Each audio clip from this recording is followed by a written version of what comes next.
नमस्ते दोस्तों, आप सभी का एक बार फिर से स्वागत है आपके अपने YouTube चैनल में।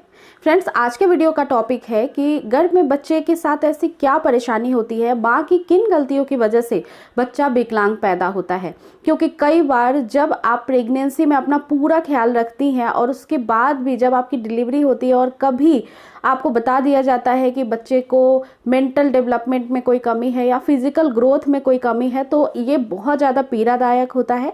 और उस समय हर माँ यही सोचती रहती हैं कि हम ऐसी कौन सी गलती कर रहे थे प्रेगनेंसी में जिसकी वजह से हमारे साथ ऐसा हुआ।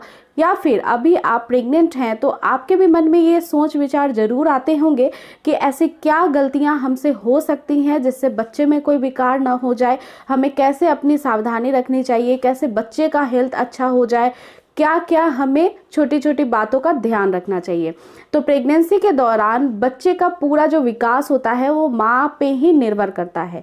जो आप खाती पीती हैं, जैसे आप जीवन शैली रखती हैं, वैसे ही बच्चे का ग्रोथ भी होगा। इसीलिए हर एक बच्चे का जो वेट होता है वो अलग अलग होता है। बहुत सारे बच्चे बहुत हेल्दी होते हैं, 3.5 किलो के होते हैं, 4 किलो के भी होते हैं।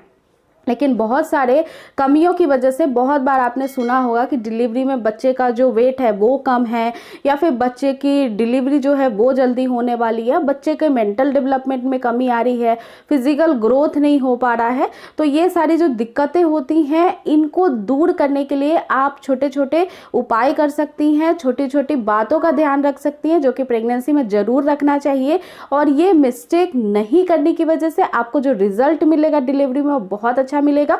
बेबी बहुत हेल्दी होगा, ना कोई उसको विकृति होगी किसी भी प्रकार के फिजिकल या मेंटल, और उसका वेट भी बहुत अच्छा होगा। इसलिए वीडियो आपके लिए बहुत ज़्यादा इंफॉर्मेशन से भरा हुआ है। इस वीडियो को पूरा देखिए।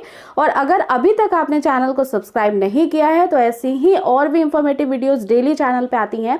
इसके लिए अभी तुरंत सब्सक्राइब करके बेल नोटिफिकेशन ऑन कर लीजिएगा, ताकि मेरे वीडियो आपको सबसे पहले मिले, जो कि बहुत हेल्पफुल होती हैं सभी प्रेग्नेंट वुमेन के लिए। सो फ्रेंड्स, चलिए without waste any time video को करते हैं स्टार्ट।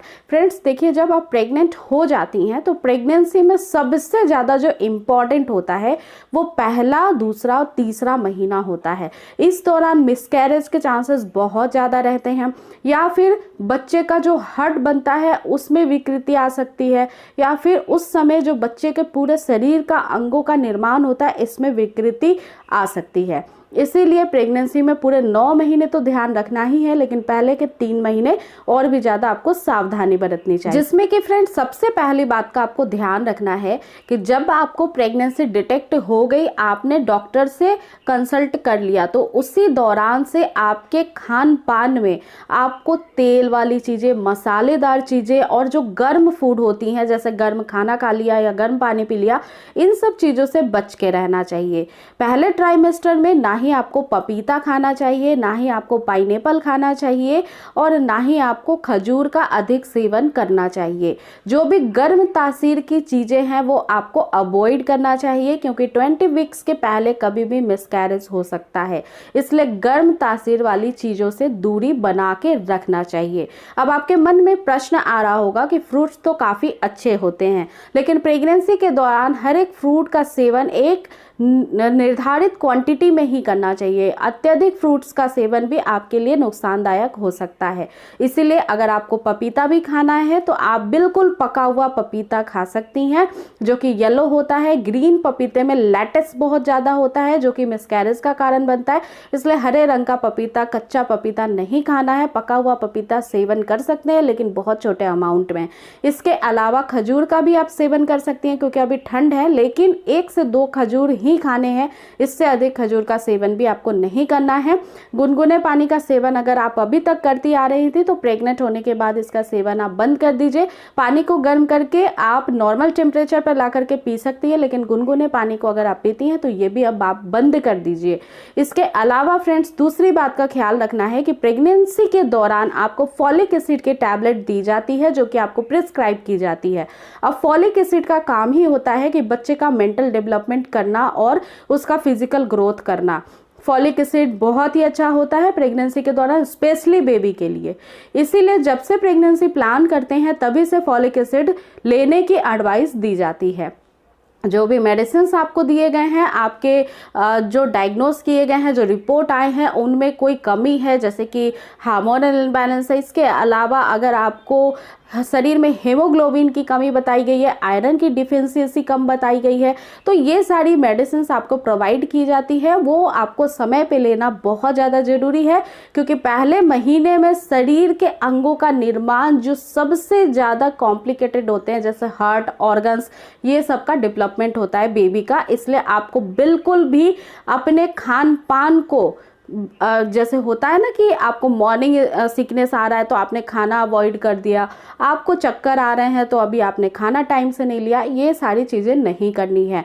दवाइयाँ भी टाइम पे लेनी है और खाना भी समय पे खाना। भले ही फ्रेंड्स आपको मॉर्निंग सिकनेस कितनी भी आती हो, आपको पानी भी नहीं पच रहा हो, लेकिन फिर भी खाने को स्किप नहीं करना है, दवाइयों को टाइम पे लेना ज़रूरी होता है।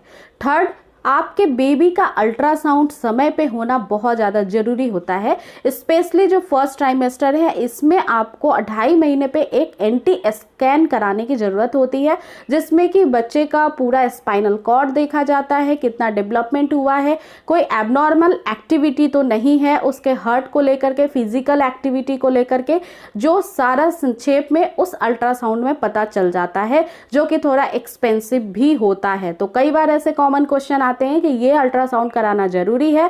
तो जी हाँ, प्रेगनेंसी के दौरान हर एक अल्ट्रासाउंड कराना बेहद इंपॉर्टेंट है, क्योंकि अल्ट्रासाउंड के थ्रू ही डॉक्टर्स को पता चलता है कि कितना डेवलपमेंट बच्चे का हुआ है, या फिर उसको किस प्रकार की दिक्कत या तकलीफ आ रही है, जिसकी ट्रीटमेंट आपको समय पे शुरू कर दी जाए तो ज़्यादा आपके लिए बढ़िया होगा। इसलिए अल्ट्रासाउंड को कराना बहुत इम्पॉर्टेंट है।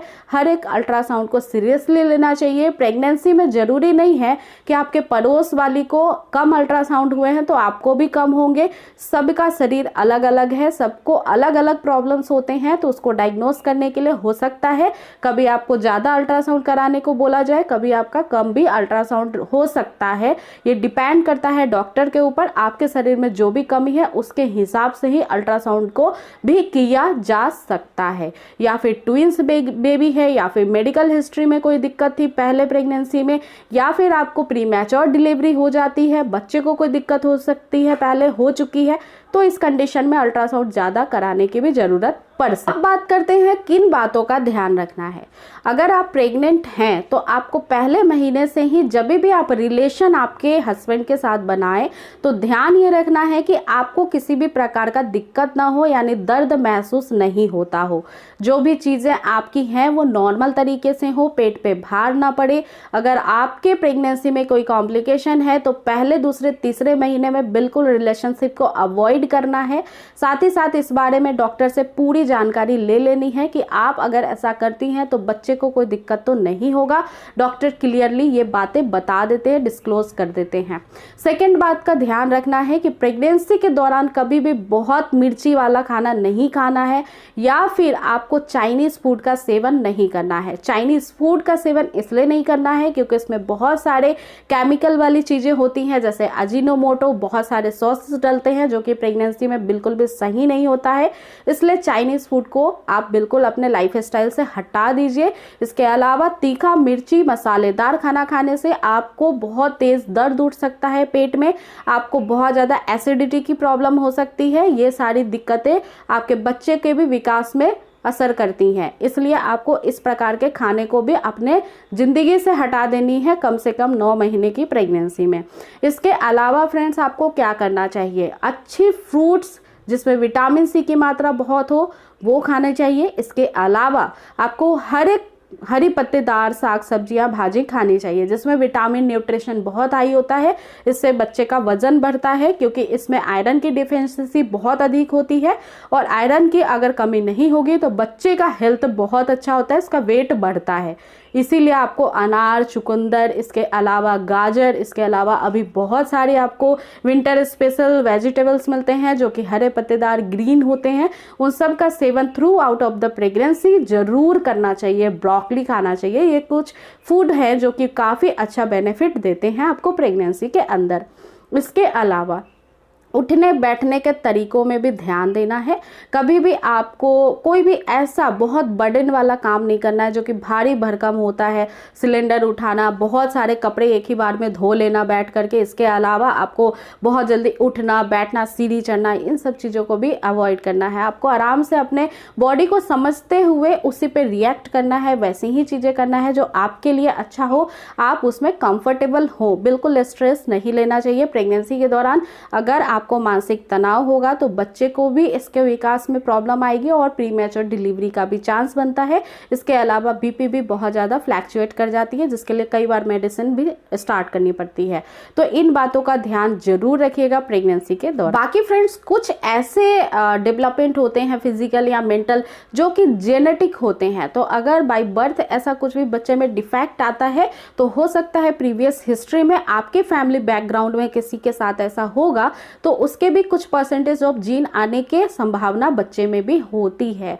तो ये बहुत कम परसेंटेज में ही होता है कि अगर मम्मी पापा में कोई दिक्कत है तो बच्चे में भी आ जाती है। तो ये एक मेडिकल कंडीशन होता है, ये आपकी गलती की वजह से नहीं होता है। और वैसे भी प्रेगनेंसी के दौरान अगर आप बहुत अच्छे से अपनी केयर करती हैं तो आई एम श्योर कि आपका बच्चा भी बहुत अच्छा से इस दुनिया में आएगा विदाउट एनी कॉम्प्लिकेशन। इसलिए माइंड में कोई भी छोटी मोटी बातें आती हैं या फिर आपको कोई ऐसी परेशानी है जो कि डिस्कस नहीं कर पा रही है किसी से, तो मुझे कमेंट सेक्शन में ज़रूर मेंशन करें या फिर पूजा घर संसार इंस्टाग्राम की आईडी को फॉलो कर लीजिए। इसी होप के साथ इस वीडियो को यहीं पे एंड करती हूँ। वीडियो अगर थोड़ी सी भी इंफॉर्मेटिव लगी हो आपको तो ज़्यादा से ज़्यादा स्प्रेड करिए, शेयर करिए और एक लाइक ज़रूर दीजिए। लाइक करने में कोई भी कंजूसी ना करें। फिर से मिलूंगी नेक्स्ट वीडियो में एक नए टॉपिक के साथ। अपना पूरा ध्यान रखिएगा friends. Take care. Thanks for watching.